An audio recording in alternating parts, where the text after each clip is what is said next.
Muy bien, el tema que le voy a hablar ahora tiene que ver con anarquismo epistemológico. Primero, saludarles. Hay que saludar primero. Todos los que están de aquel lado, espero que estén bien. Y este tema es interesante. Estoy convencido de que sí. Hay dos cosas que definir aquí primero. Anarquía. Anarquía es que todo vale, prácticamente desde la cultura popular se puede traducir así, todo vale. Cualquier acceso al conocimiento o cualquier herramienta que permita acceder al conocimiento es valedera, no la puedo descartar. Y aquí está el otro término, el otro concepto, la otra palabra que más o menos queremos definir, epistemología. Episteme viene del griego conocer, conocimiento. Así que epistemología tiene que ver con la ciencia del conocer, si se quiere llamar ciencia, porque aquí es discutible el hecho de que sea la ciencia la única manera de acceder al conocimiento verdadero, en el entendido de que lo demás es probable, es falso, es, por así decirlo, poco creíble o por lo menos provisionalmente, y en todo caso, por ser provisional, carece de rigidez. Y esto es algo que a la ciencia no le gusta.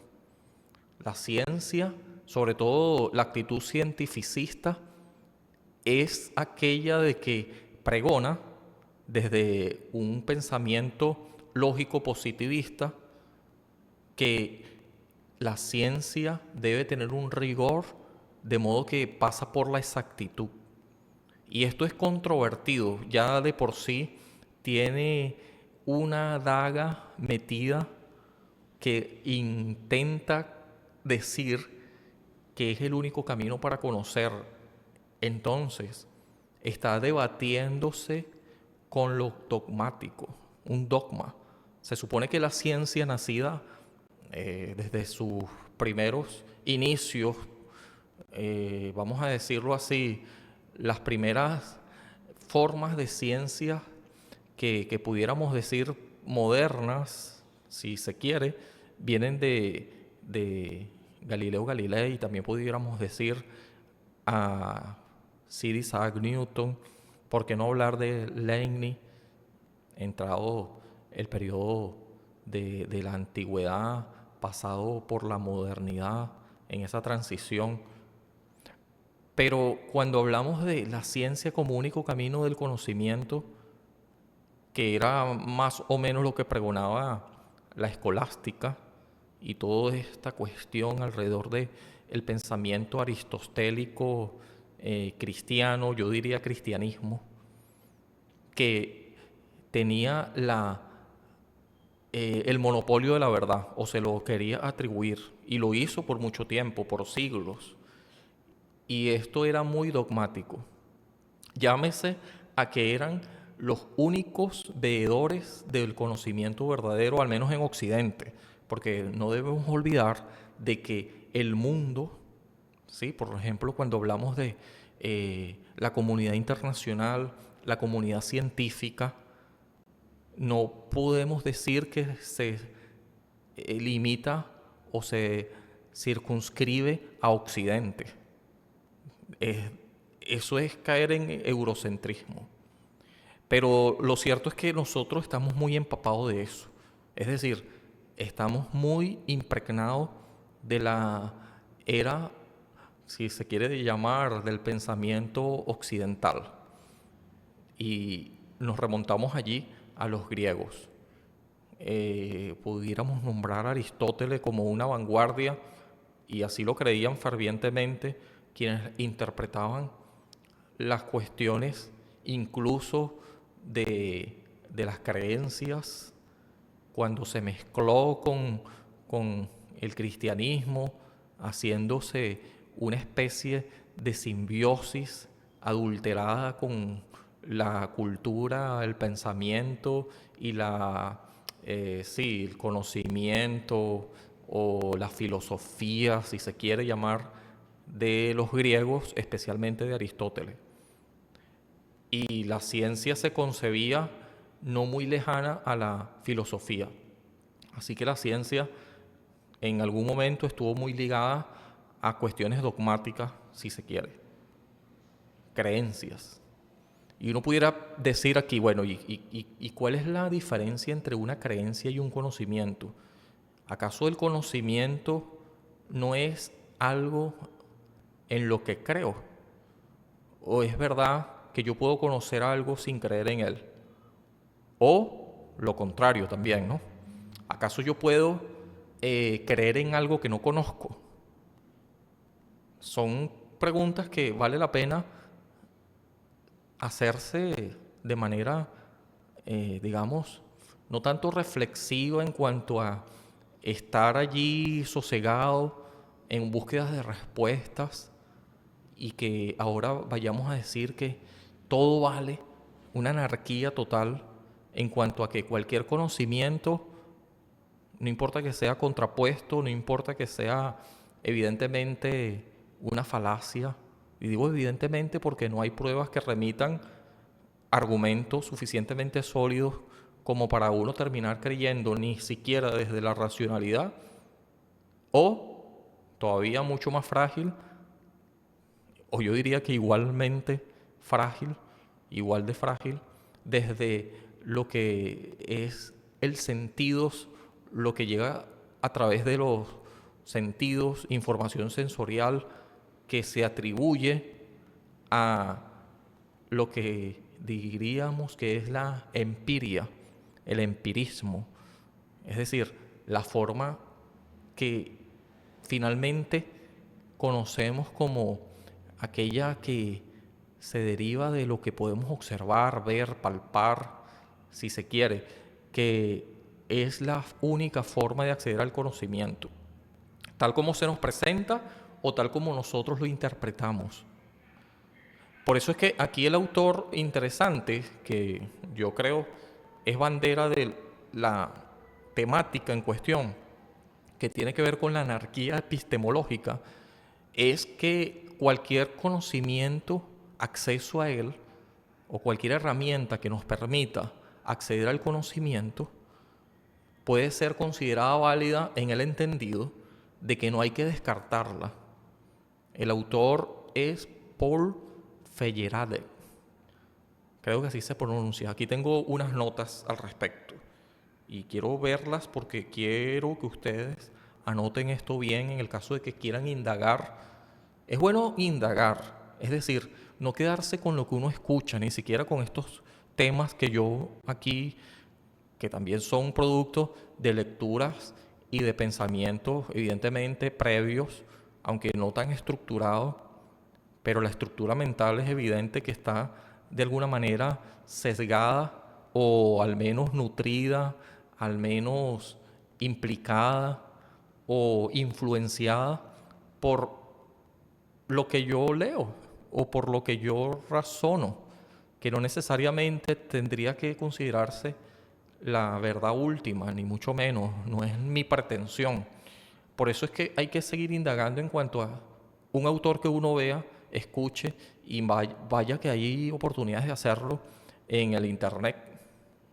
Googlear no es malo. Ahora, ¿cuál es la fuente? Sí es interesante. Por ejemplo, yo pudiera ir a Google académico, Scholar, y ver artículos científicos, libros, el BOC, y considerar allí información, ver las fuentes, contrastarlas. Pero como no hay tiempo para eso, quizás usted se quede con lo que escucha, o por lo menos queda resonando y pueda contrastarlo con algo que escuche posteriormente. No importa de que por el momento no le parezca tan razonable, por lo menos deja algo en qué pensar. Así que cualquier conocimiento o, digamos, información a la que usted se someta, que hay una diferencia entre información, estar enterado de algo y conocerlo también, ¿no? Cuidado con eso. Digo porque de pronto en esta era de información, en esta era digital, de información por doquier, a través de las redes, a través del internet, pudiera considerarse una ventaja y una verdadera revolución en relación a lo cognitivo. Pudiéramos decir que esto sin duda trasciende a lo que pretendía la enciclopedia. Estoy hablando de la era del siglo de las luces, ¿verdad? La ilustración, que ojo, nuevamente nos estamos remitiendo a Francia, a Europa, ¿sí? Eurocentrismo puro y duro. Pero es que desde allí nos llega mucha información en cuanto a romper con el oscurantismo, ¿sí?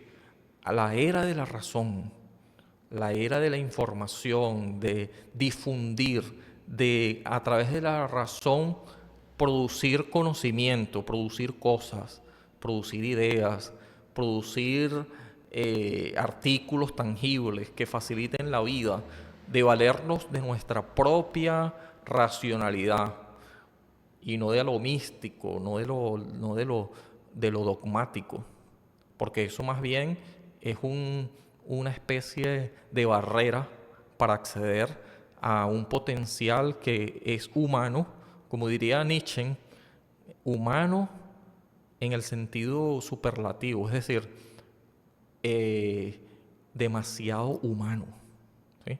Así que lo humano que tiene que ver con la inteligencia, poniendo el foco en cómo interpretas y no tanto en el objeto, sino en el sujeto, así lo diría Immanuel Kant, en toda su postura de la episteme, de cómo acceder al conocimiento, está muy impregnado el ser, es decir, el sujeto. Entonces, a diferencia del empirismo y el racionalismo, el caso es que los dos son accesos al conocimiento. No es que uno está riñendo con el otro como fue por mucho tiempo y todavía uno se cuestiona que es mejor a través de los sentidos, es decir, empirismo puro y duro, o a través de la razón del entendimiento, es decir, de cómo nosotros interpretamos esa información que finalmente termina allí, digamos, procesándose y finalmente podemos producir una idea que es aquella producto de nuestra interpretación, una vez más, es un subproducto y no pudiéramos decir que es un espejo, es decir, que nosotros reflejamos lo que está en definición como un imperativo categórico y que es así porque nosotros lo decimos en una interpretación que está de alguna manera alterada por nuestro raciocinio y con él, con nuestro entendimiento, cosmovisión, con cosas previas que están allí, entendiéndose de que no hay una tabula rasa. Así diría un racionalista, y un empirista, en el sentido más clásico, diría que somos una hoja en blanco. Una hoja en blanco en el sentido, una vez más, de que estas metáforas entendemos que nosotros desde que estamos bebés, por así decirlo, para poner esto en términos más suaves y entendibles, lo que hacemos es tener una hoja en blanco que con la experiencia, por medio de la experiencia, a través de nuestro entorno, nosotros vamos formulando, estructurando, llenando, poniendo, encriptando, de alguna manera codificando esta hoja que es nuestro cerebro, que se va nutriendo de nuestro alrededor. Es decir, entendiéndose cerebro, esta masa que está allí biológica y que pesa aproximadamente 1 kilo, si mal no recuerdo, y que además es compleja y que tiene innatamente alguna posibilidad de acceder al conocimiento, de procesarlo, pero es una tabula rasa al principio y que finalmente se va volviendo más compleja a través de sinapsis. Esto que conocemos ahora por la neurociencia, la neurobiología ya nos arrojaba bastantes luces desde un punto de vista biológico del órgano pensante. Se entiende desde un punto de vista, otra vez, desde un punto de vista empírico, que es una tabula rasa.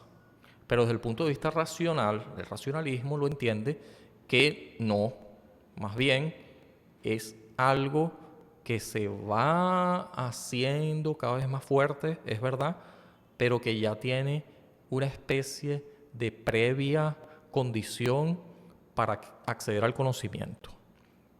Y las dos cosas son de verdad, vamos a decirlo así, no excluyentes. Son dos formas de acceder al conocimiento que yo diría que no es que están debatiéndose entre sí como que si es de esta forma u esta otra, sino que todas son en un monismo epistemológico, como diría Mario Bunge. Después podemos hablar de él porque él es un argentino que habla del monismo epistemológico, es decir, no lo ve como una dualidad, sino como una misma cosa para acceder al conocimiento, de diferentes maneras, por así decirlo, porque todas las formas posibles de acceder al conocimiento, y aquí el autor, que hace rato lo he querido nombrar y no he terminado de hacerlo, se trata de Feyerabend, creo que ya lo dije, de Paul, ¿verdad? Feyerabend. Y él habla de que ni siquiera pudiéramos decir de que es positivismo o falsacionismo. Ya les voy a hablar del falsacionismo de Popper, Karl Popper, si no recuerdo mal el nombre. El apellido está bien, Popper. Pero lo que es cierto, o por lo menos provisionalmente cierto, es que el conocimiento que creemos cognoscible, por eso es que está accesible, es un fenómeno que creemos accesible, no lo ponemos en el panorama lejano, incognoscible, es decir, algo que no podemos conocer, sino que lo ponemos en el plano del fenómeno, no del noúmeno, que es algo que está más allá, trascendente. Lo vemos como algo, en palabras de Immanuel Kant, una vez más, de él son estos términos, noúmeno es la cosa en sí y el fenómeno se pudiera considerar la cosa para sí. ¿Sí? ¿Será que las cosas tienen su esencia y que nosotros podemos acceder a esa esencia? ¿O será que nos es imposible? Y nosotros simplemente tenemos una interpretación de lo que es esa cosa. Es decir, tenemos una interpretación del fenómeno tal como es, o más bien tenemos una interpretación sesgada, una cuestión de percepción más que de un acceso definitivo, más que un acceso absoluto o un conocimiento riguroso, un conocimiento certero, sino más bien tenemos una interpretación de lo que pudiéramos llamar una interpretación, un juego del lenguaje, y no el juego del lenguaje, sino simplemente uno más, de una diversidad de interpretaciones que se pueden hacer. ¿Y qué pasa con todas estas interpretaciones? ¿Tendrán la verdad? ¿La verdad es una sola? Bueno, si uno habla de la verdad, es algo complejo de decir. Un momento, ¿por qué? Porque uno creería que es singular, así que debe haber un camino único para acceder a ella. Lo que podemos ver, y es lo que ocurre, es que hay una diversidad de caminos para acceder a la verdad. Ahora, ¿será que se compromete la verdad en su forma unívoca? O más bien estas diferentes interpretaciones son una cuestión problemática no de la verdad, sino de el acceso que se nos es de alguna forma complejo, porque hay un problema más bien con el lenguaje, como diría, así lo vio, por ejemplo, Wittgenstein. El problema es el lenguaje, ¿sí? El problema es de interpretación, como diría también en su momento Donald Davidson, cuando él habla también del monismo anómalo, de las percepciones mentales, que también tienen, por supuesto, que ver con lo cognitivo, es mental, ¿sí? Y las percepciones que uno tenga siempre van a ser producto de tu interpretación. Ahora, cuando hablamos de conocer, acceder a eso, a la cosa en sí, o al fenómeno, por no ponerlo tan lejos, en cuanto al noúmeno, vamos a hablar del fenómeno, que es como Kant prácticamente nos dice que, ok, esto existe, pero no nos es accesible. Pero esto que nos es accesible, vamos a trabajar delimitándonos a esto. De cierta manera es como decir, bueno, el conocimiento verdadero, certero, alcanzable, está en el fenómeno. Es decir, lo que nos es accesible es complejo muchísimo como para estarnos preocuparnos demasiado por otra cosa, que también sabemos que existe, pero es mejor ir de menos a más. Y él impulsa los 12 imperativos categóricos que son de alguna forma, eh, digamos, preconcebidos. Hablamos otra vez de algo innato, algo así como que ya nosotros, independientemente del lenguaje que estructuremos finalmente, tenemos una especie de dispositivo que está condicionado, capaz de acceder al conocimiento. Si no, nos sería negado, imposible. Cuando hablamos y empezamos otra vez a nombrar a Feyerabend, él no está de acuerdo con el falsacionismo, tampoco con el positivismo. El falsacionismo de Popper dice de que se puede filtrar lo que es pseudociencia de lo que es ciencia. Es como una especie de mecanismo, ¿sí?, de filtro epistemológico que él pone, digamos, como preponderante, importante para descubrir qué es y qué no es ciencia. Así que él ve la verdad como la ciencia, y lo otro es algo, como decían los griegos, que por cierto sigue siendo un tema debatido, ¿sí?, de aquello que es logo y lo que es mito. Logo entendiéndose como el acceso a la verdad a través del diálogo, de la palabra, de lo que pudiera considerarse palpable en el sentido de que es accesible en cuanto a ser el mundo de, no de las ideas, que las ideas son, digamos, pensables, pero no necesariamente accesibles. Es decir, tú puedes pensar en un mundo ideal, tú puedes pensar en atravesar y haciendo un experimento mental el espacio sideral, puedes pensar en que vas y vas y vas y vas hasta el infinito, puedes imaginarlo, puedes pensarlo, pero de ahí a que puedas ejecutarlo ya es más complejo. Así que las ideas, aquello de que puede ser pensado, es verdad que es una especie de trascendencia, pero te mantiene inmanente, es decir, con los pies en la tierra, el hecho de ver cómo aplicas esto. Por eso es que el acceso al conocimiento, digamos, cuando lo puedes comprobar, tiene que pasar por el logo, por la palabra. No solamente por palabras que se puedan escribir, sino que se puedan ejecutar. O al menos sirvan de inspiración para poder hacer cosas.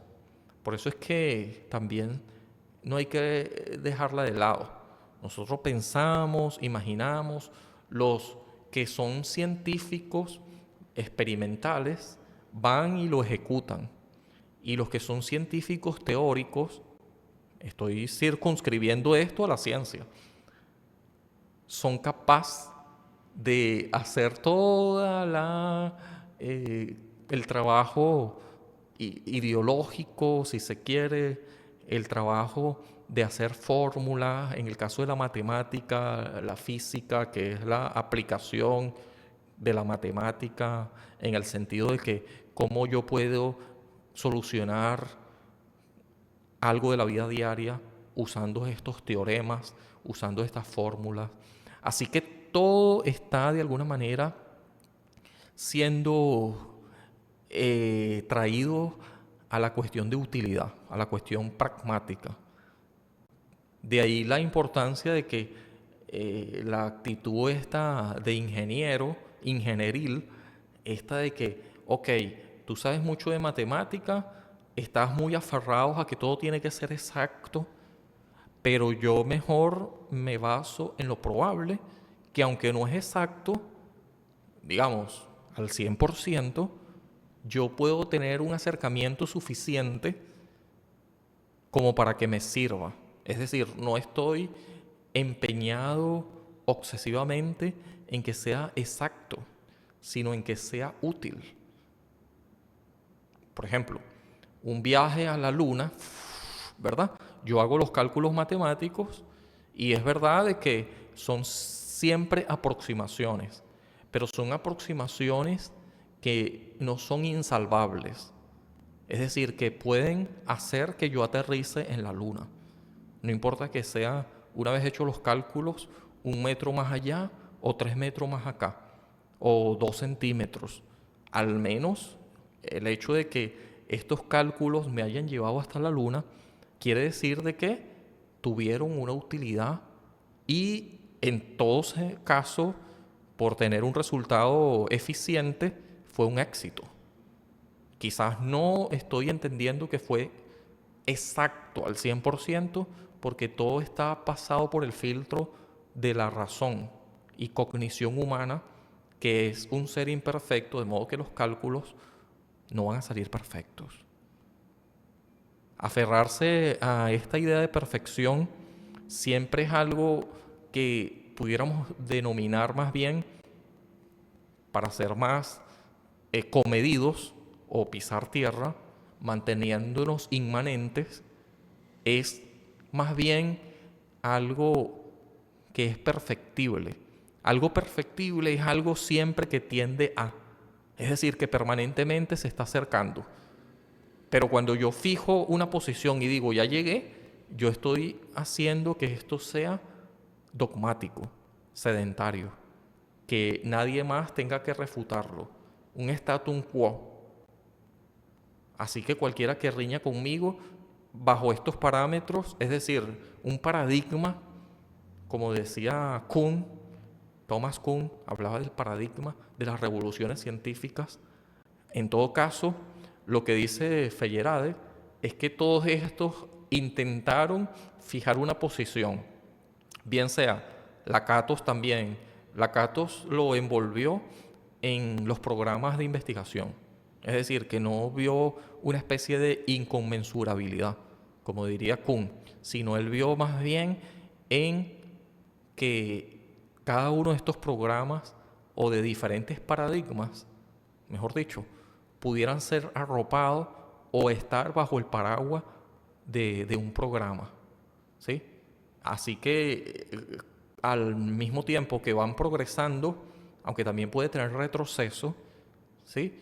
No terminan destrozando el paradigma, sino que más bien estas inconsistencias o anomalías que se van acumulando pueden de alguna manera sostenerse y dejarse en un espacio para que, sin descartarlas, puedan de alguna manera estar quedando allí como no desechables, sino en una especie de, de tubo de ensayo, no sé, congeladas en una refrigeradora, estar allí todavía latentes, porque puede ser que sirva en otra ocasión. Es decir, no vamos a descartar esto porque puede que quizás combinado con otra cosa que salga más adelante tenga algún sentido.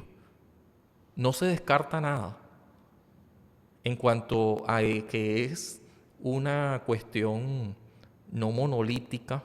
Lo que tiene que ver esto con la anarquía en términos de política, si se quiere, de relaciones humanas, es que existe la monarquía. La monarquía es mono viene de uno, uno solo manda, ¿no? Y la anarquía es que no, ¿y por qué? Todos podemos mandar. Es decir, todos podemos tener alguna parte en el sentido de emancipación verdadera en cuanto a no descartemos esto porque somos parte de un sistema más que vertical, horizontal. Esto sirve, creo yo, en relación a pisar tierra, mantenernos inmanentes y en cuanto a los seres humanos, no creernos uno superior a otro, más bien considerar de que cada uno es una auténtica, digamos, auténtica manera, auténtica forma, si se quiere. De alguna manera hay allí algo de conocimiento. Podemos aprender de casi cualquier persona, la verdad. Y podemos aprender del pasado, también del futuro, que el futuro está ligado al pasado, el presente tiene que ver con lo que pasó. Así que hay una línea del todo horizontal que no podemos descartar. Cuando hacemos peso a algo por encima de otro, y puede que en algún momento lo tenga, no hay que confiarse demasiado en cuanto a mantenerlo fijo, porque también va a depender del contexto. Es complejo, la verdad, como para que uno tenga ahora la desfachatez de decir que esta es la verdad única. Así que cerremos todo, apaguemos las luces, cerremos la puerta, que ya aquí no hay más nada que decir. Cuando eso ha pasado en la historia humana, hablando de cómo funcionan las cosas en los humanos, y esto lo podemos decir, digamos, con una certeza del comportamiento humano en relación a la historia, al pasado y al presente, que está muy ligado al pasado, una vez más.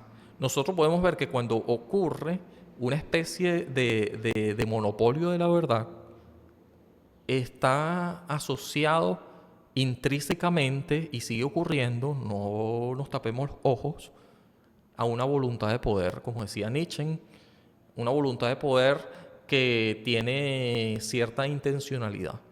Pero en vez de verlo como una riña permanente de sujeto-objeto, esclavo y amo, o el amo y el esclavo de Hegel, famoso, de verlo como decía Paulo Freire, él hablaba de la pedagogía del oprimido, de que hay opresores y hay oprimidos. Es decir, de que incluso con la pedagogía, no solo incluso, esto es algo completamente traído como un arma ideológica.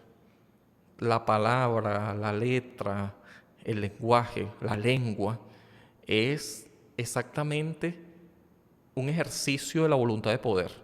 El lenguaje académico, por ejemplo, es pura voluntad de poder. La lengua predominante es pura voluntad de poder. Pero si usted no ve eso, porque usted puede quedar alienado, esto lo voy a definir después en en alienación, en rápidamente. Así que tranquilo, tranquila. Esto se puede poner en otros términos más alcanzables, pero tiene que ver con un alienígena, un alien. Un alien es un otro.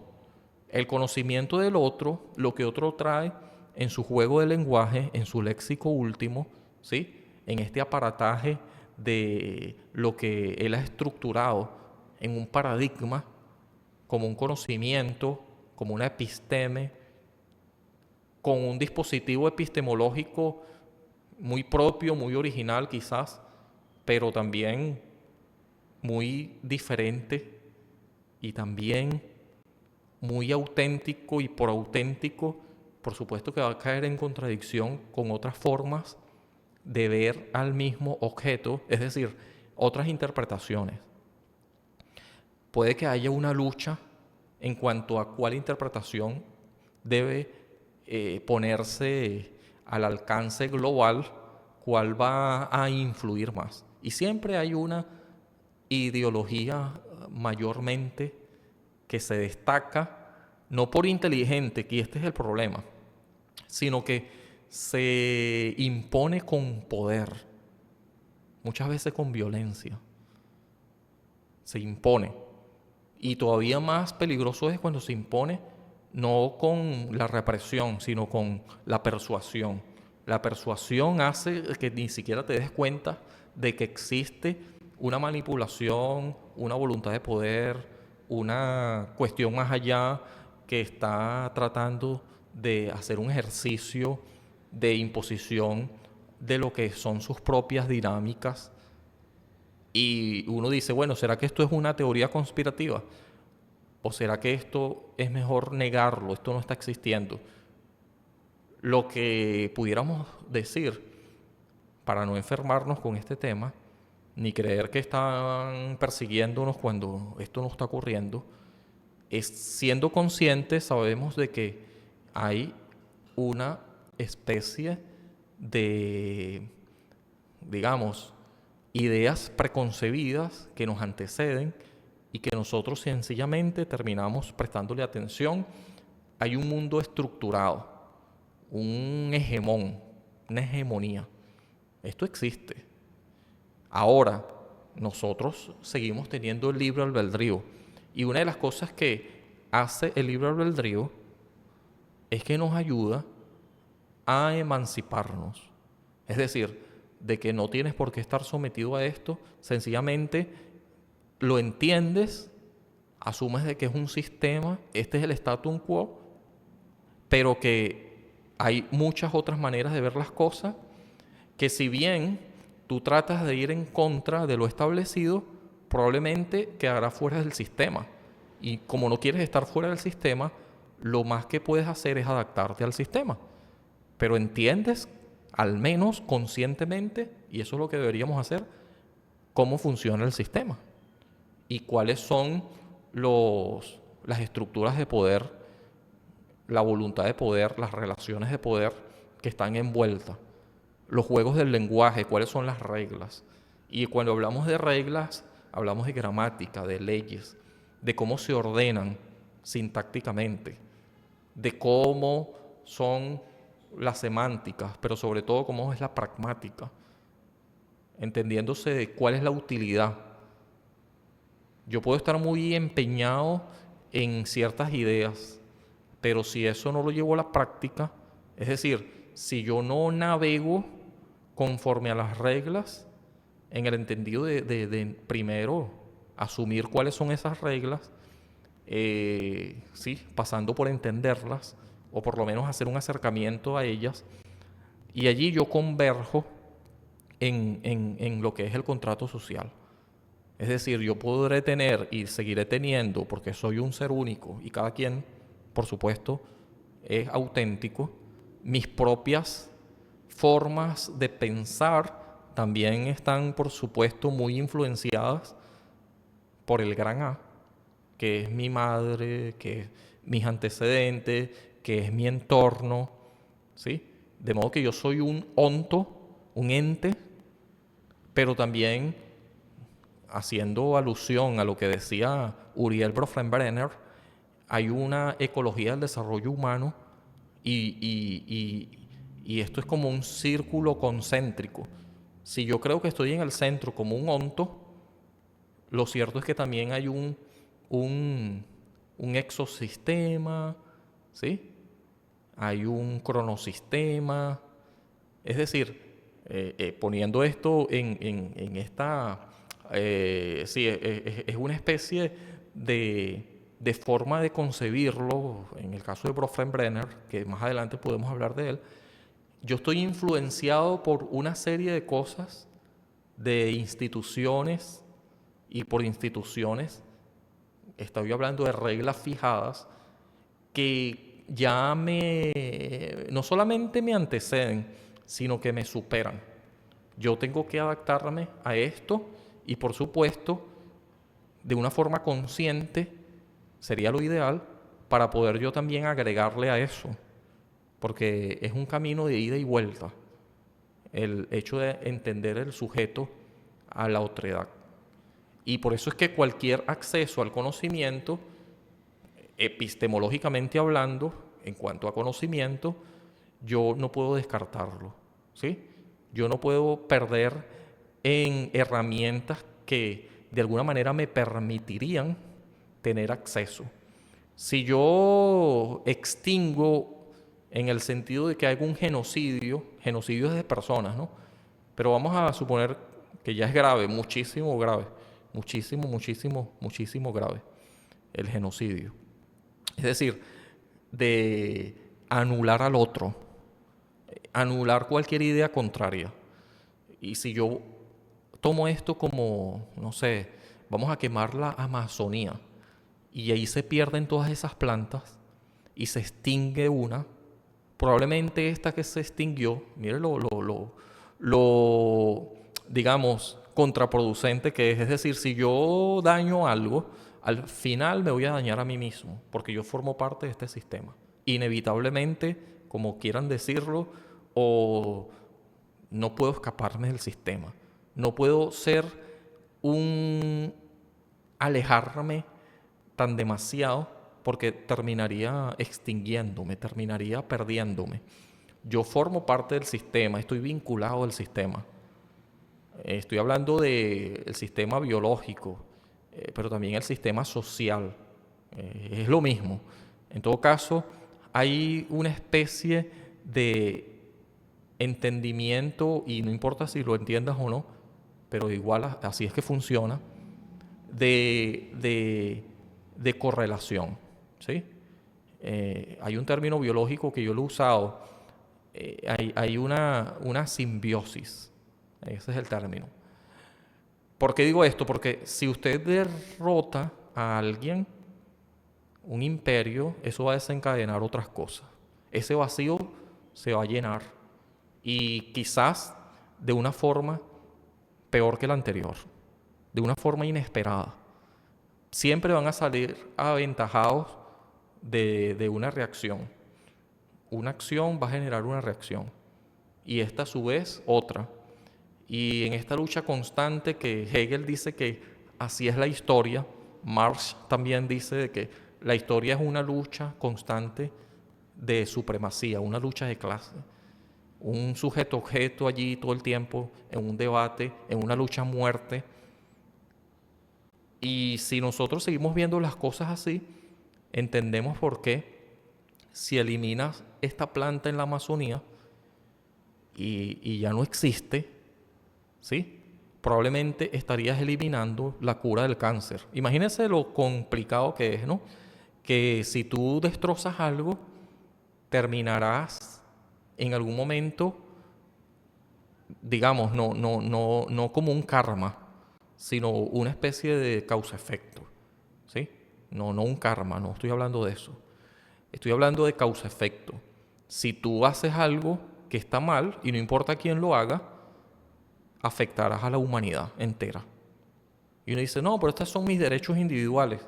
Claro, pero si tus derechos individuales están atentando contra la colectividad, no importa que ahora no se vea tanto, pero si en un futuro resulta que cualquier problema futuro tiene una correlación con lo que tú hiciste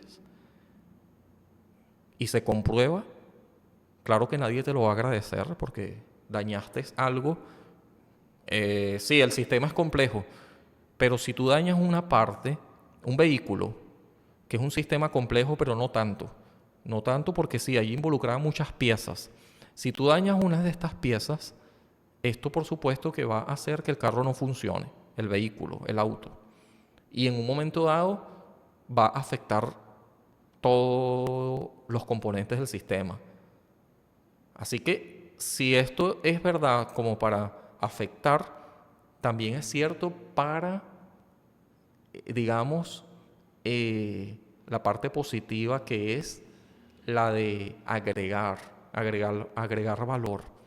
Agregar valor quiere decir esto de tomar en cuenta cualquier herramienta que nos permita acceder al conocimiento.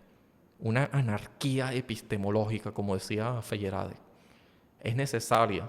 No tanto el positivismo, no tanto el falsacionismo, el cientificismo, el método científico, que por cierto Feyerabend está contra el método. Él dice que en todo caso deben existir métodos, plural, no un solo método.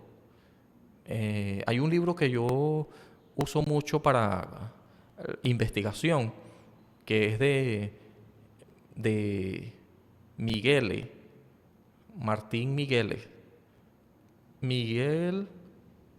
Martín Miguel, creo que es eso, son 3M. Y ahí, por supuesto, que te pone toda la data de las posibilidades de investigar, ¿sí? Es decir, no hay exclusión. Hay diferentes modos de hacer una investigación y quizás te va a convenir uno u otro dependiendo de la naturaleza de tu investigación. Entonces, el método cuantitativo, que no, este es el que dice la verdad en cuanto a riguroso, exactitud, ciencias duras, no, es parte. Por eso es que se habla de ciencia y arte de la metodología cualitativa. Miguel Martínez Miguel. ¿Y por qué una ciencia y arte? ¿Acaso hay una combinación? Muchos dicen ciencia es ciencia, arte es arte. Son excluyentes. Ciencias sociales, ciencias humanas, humanidades, ciencia.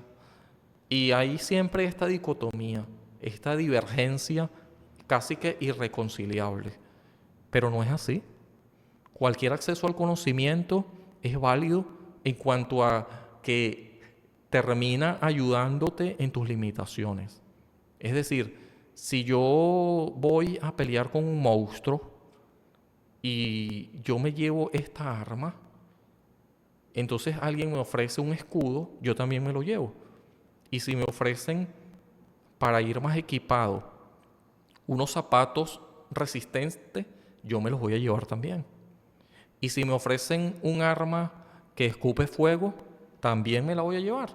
Y si me ofrecen una espada, me la voy a llevar. Porque lo que quiero decir con esto es que mientras más equipado estés para enfrentar a este monstruo, pues no retengas el bien de tu mano. Es decir, puedes ir con el mayor número de herramientas posible y por supuesto, luego de usarlas, dependiendo de la naturaleza, una vez que te enfrentes al monstruo, tú verás cuál usas primero, cuál usas después, cuál fue más eficiente en tu caso, ¿sí? Y nada, si logras una victoria, así sea parcial, un entendimiento más, digamos, perfectible, no perfecto, perfectible, es decir, que te lleve un poquito más allá, que también va a tener retrocesos, pero bueno, como sea, por lo menos permite que avances de alguna manera. No vas a descartar ninguna, ni vas a darle mayor valor a una sobre otra. Entonces, cualquier método es viable. El anarquismo epistemológico va de esto.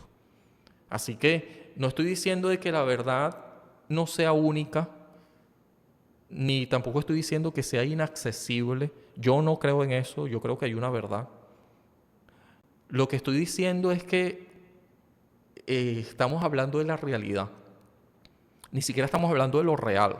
Ni siquiera estoy poniendo en juicio o no, porque además sería algo muy, muy obsesivo y muy, como diría Lang también.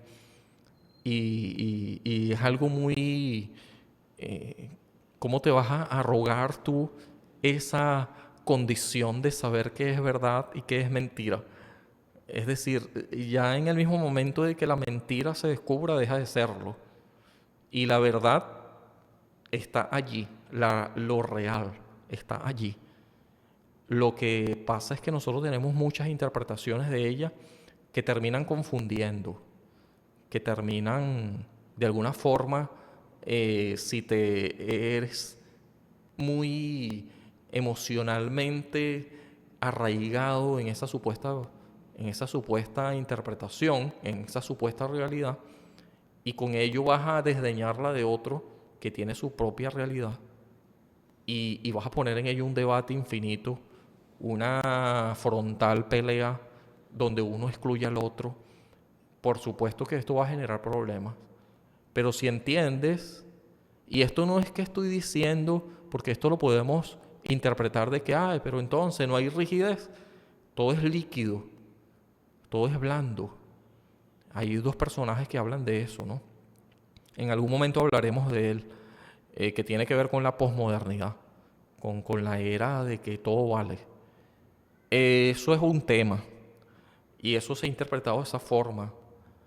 Uno pudiera estar o no de acuerdo con esa forma de pensar.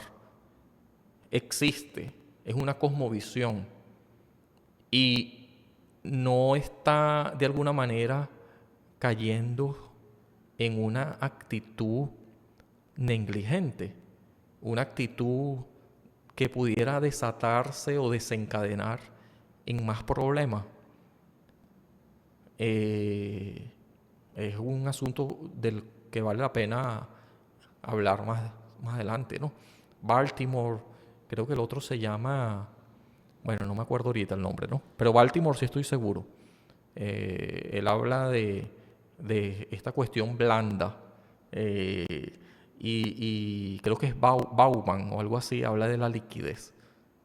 Bueno, ya esto lo podemos desarrollar en otros temas, pero nos quedamos con el hecho de que la epistemología es el conocimiento y la anarquía es de que cualquier herramienta es válida, considerable, digamos, puede ser tomada en cuenta, no debe ser relegada y asumirla como una especie de equipamiento para ir a por la verdad, o mejor para acceder a ella perfectiblemente en un progreso continuo y que nos permita seguir adelantándonos, o por lo menos nos sirva de motor para saber que estamos andando y que cualquier cosa que nos permita avanzar prácticamente debe ser tomada en cuenta. Y en el devenir iremos descartando unas sobre otras, dependiendo de nuestra propia utilidad, en el sentido de que tiene que ver con nuestra propia vivencia, nuestra propia situación muy particular, en el sentido de aquella, digamos, forma de enfrentarnos a esta realidad, que nos permita más bien construir nuestra realidad según nuestro contexto, ¿sí? Influenciado por otras cuestiones que están como elementos que forman parte también del sistema, del que nosotros somos una parte y no somos el centro, pero que sí que somos una parte importante en cuanto a inmanente. Tendría que yo estar vivo primeramente para poder nutrirme del medio, y tendría yo que tener condiciones previas, es decir, una tabula rasa es inconcebible en cuanto a que ya previamente yo tengo acceso, pero también posibilidades, capacidades innatas, si se quiere, para poder ir allá a acceder a eso, ¿sí? Y esto es algo que tiene que ver con las capacidades cognitivas, pero va más allá. También tiene que ver con el hecho de nada más existir.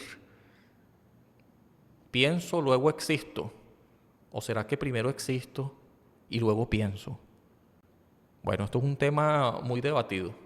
Y además, yo ya adelanté, no se trata de una bipartidista permanente, ni siquiera de un dispositivo que está desligado de las cuestiones que ocurren de manera, vamos a decir, en el mundo de la realidad, sin decir real, sin decir verdad, que es la meta siempre pospuesta, pero que siempre hay posibilidades de acercarse un poquito más y sobre todo sin que esto implique, y no debería hacerlo porque te estarías limitando más de lo que estás, cualquier posibilidad de acceso al conocimiento, descartando unas sobre otras, valorando unas sobre otras.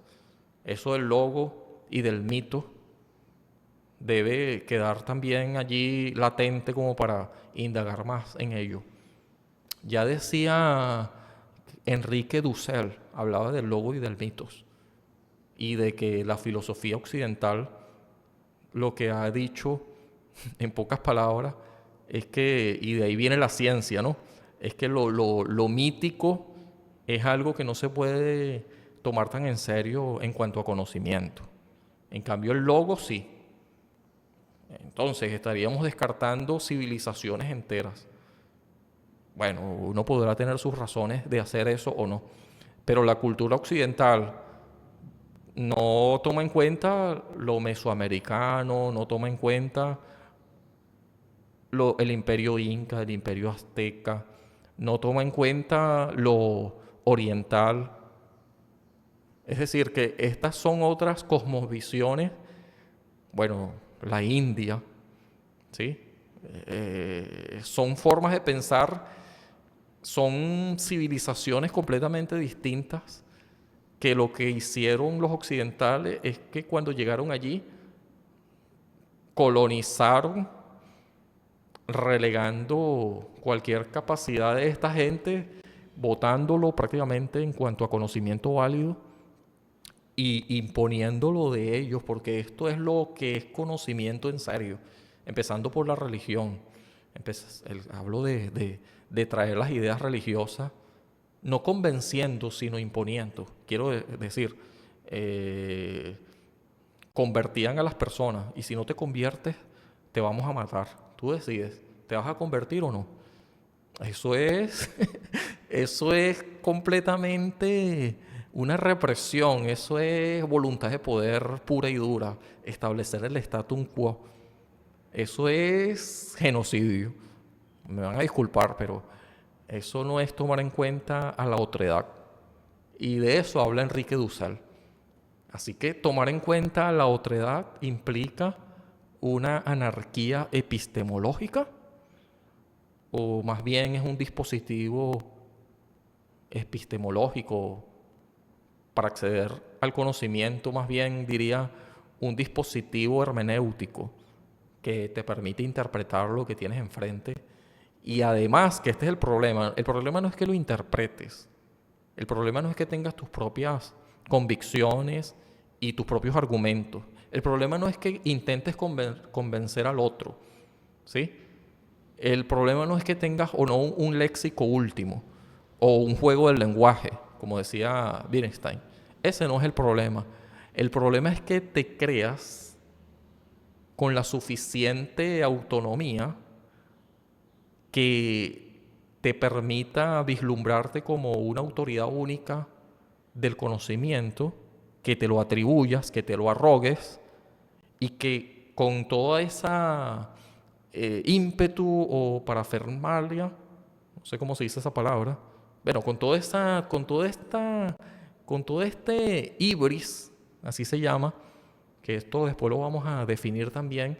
Ibris es creerte con una capacidad casi que retando a los dioses, es decir, el nivel Dios. ¿Crees que estás en el nivel Dios como para hacer que otros, si no te obedecen, usted los va a oprimir porque tienen que ser igual que tú, de modo que no hay diferencia posible que me supere? Es más, si eres diferente, tendrías que eliminarte porque hay una sola forma de pensar y entonces yo termina prácticamente haciendo una destrucción de lo que son tus ideas solamente por ser diferente.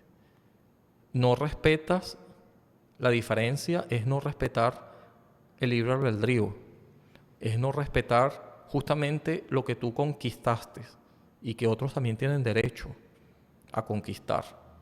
Y en todo caso deberías persuadirlos, ¿sí? Y si tienes suficientes argumentos, razones, debería ser más bien de manera persuasiva y para el bienestar del otro, no egoísta.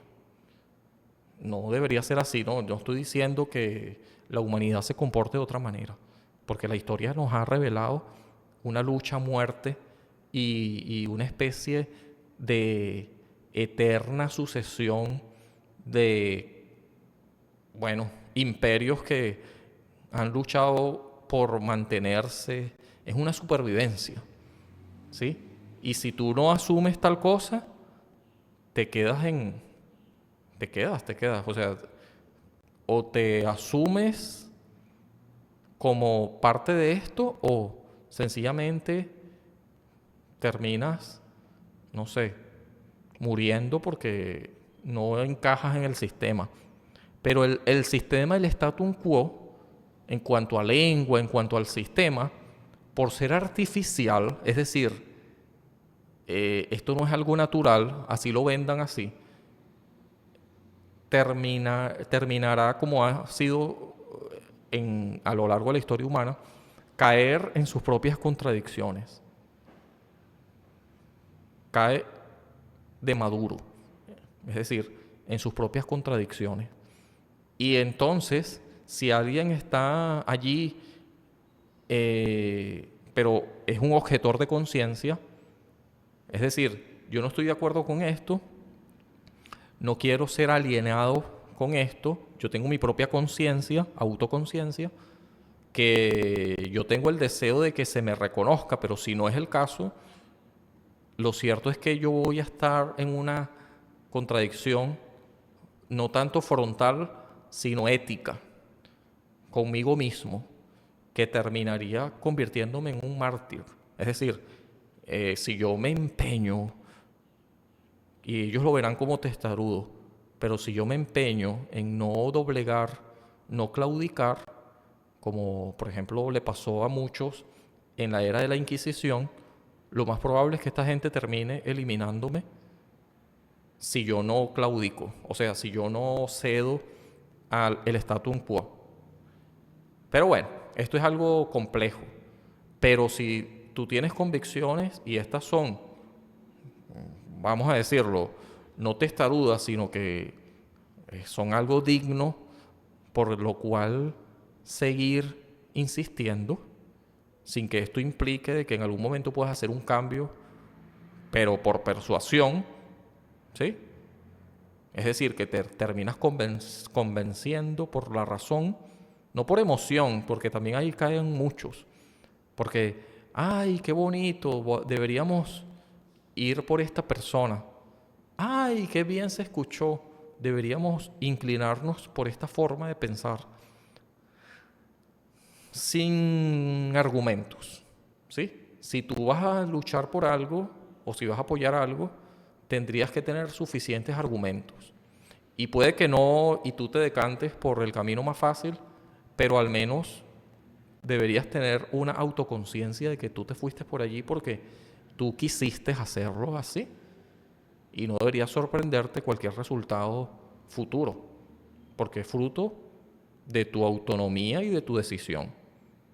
Quizás por aquello de la dialéctica del amo y el esclavo, tú termines diciendo, bueno, yo prefiero mi vida a claudicar, o prefiero claudicar a mi vida, pero si no estoy vivo, ¿cómo hago para seguir defendiendo estas ideas?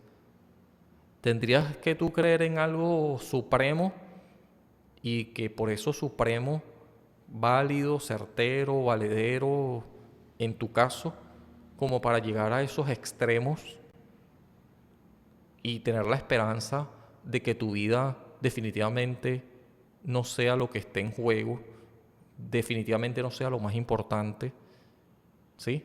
No estoy diciendo que sea esto menospreciar la vida. Lo que estoy diciendo es que quizás, vamos a suponer, bueno, ¿qué quieres? Hay un dilema ético al respecto. ¿Qué quieres, el bolso o la vida? Y te ponen una pistola aquí, un arma de fuego, o un cuchillo aquí. ¿El bolso o la vida? ¿Por qué vas a decidir? ¿Por la vida o por el bolso? Entonces el dilema es lo siguiente. Si te quitan la vida, te van a quitar el bolso también. Es lo más probable. Si te quitan el bolso y no la vida, vas a estar allí triste porque perdiste el bolso, vamos a suponer. O sea que lo que te quiero decir con esto es que, y es el dilema que se presenta, yo no me acuerdo, esto no es un invento mío, ya después lo vamos a hablar en otra ocasión. Yo voy a buscar el autor. Sí lo tengo aquí presente, pero no estoy tan seguro y además me extendería demasiado. Pero lo que te estoy queriendo decir con esto, y fue lo que quiso decir el autor, que no he citado, no lo he citado, pero este autor lo que quiso decir es que dependiendo del valor, si es digno de que tú pierdas la vida, tú te quedarás bien. Pero también dependiendo del valor, tú te quedarás mal. Es decir, si tú perdiste la vida, que después de todo, si pierdes la vida, no vas a pensar, no sería ni siquiera un hecho loable si perdiste la vida por un bolso. Por Dios, llévate el bolso, pero yo quiero mi vida. ¿Sí? O por una vivienda. No, vamos a matar a esta persona. ¿Por qué? No, porque yo quiero heredar su vivienda. Matan hasta al papá, a la mamá, imagínate. O sea, eso significa que tus prioridades están en juego en el entendido de que qué es lo que tú valoras más. Es una cuestión ética, pero también es una cuestión de formación, ¿sí? De cuáles son tus escalas de valores y qué es lo que, a qué es lo que le das prioridad.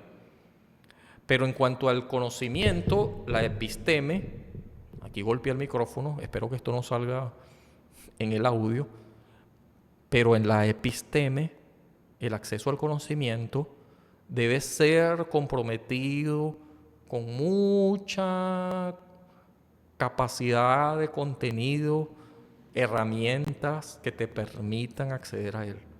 Y nada debe quedar estrictamente descartado, pero sí considerar las fuentes, sí considerar todo lo que se pueda tener en cuenta y filtrarlo, pero no en a priori, no a priori descartarlo. Así que en ese sentido sí pudiéramos estar de acuerdo con el anarquismo epistemológico sugerido por Feyerabend, que no tenía otra cosa sino la intención de considerar a otras cosas más allá del método científico, valorar el método científico como una parte, como un juego del lenguaje más, y no como la gramática generativa, unívoca, cientificista, sino como uno más. Y los otros, acceso al conocimiento, no descartarlo enseguida, al menos no enseguida, ¿sí? Y en esa medida ir convirtiendo lo perfectible en posibilidades de alcance y la verdad como un devenir, pero que a mi entender siempre seguirá siendo la meta definitiva y en donde te quisieras quedar. Nadie quiere decir que no tiene la verdad, pero puedes comprobarlo o es una conjetura. Es decir, no lo puedes comprobar, pero tampoco lo puedes negar. Bueno, ahí quedaría más bien en una especie de utopía, ¿sí? O una especie de, ¿cómo se llama esta palabrita? Que siempre se usa cuando algo es imposible, pero que al mismo tiempo sigue siendo la meta, ¿sí? Y en este sentido se valora cualquier herramienta, una vez más, que nos permita acceder, ¿sí? Entonces, esto era lo que queríamos con este tema, digamos, explicar, o por lo menos traerlo aquí a colación y que sirva, pues. Vean allí qué es esta cuestión que planteó Feyerabend, Paul Feyerabend, ¿sí? Y verán que definitivamente es algo al menos digno de lo que es tener en cuenta, ¿no? Que también tiene sus detractores, pero de ello podemos hablar luego. Muy bien, hasta luego, que estén bien y que nos podamos ver en otra oportunidad. Chao, chao.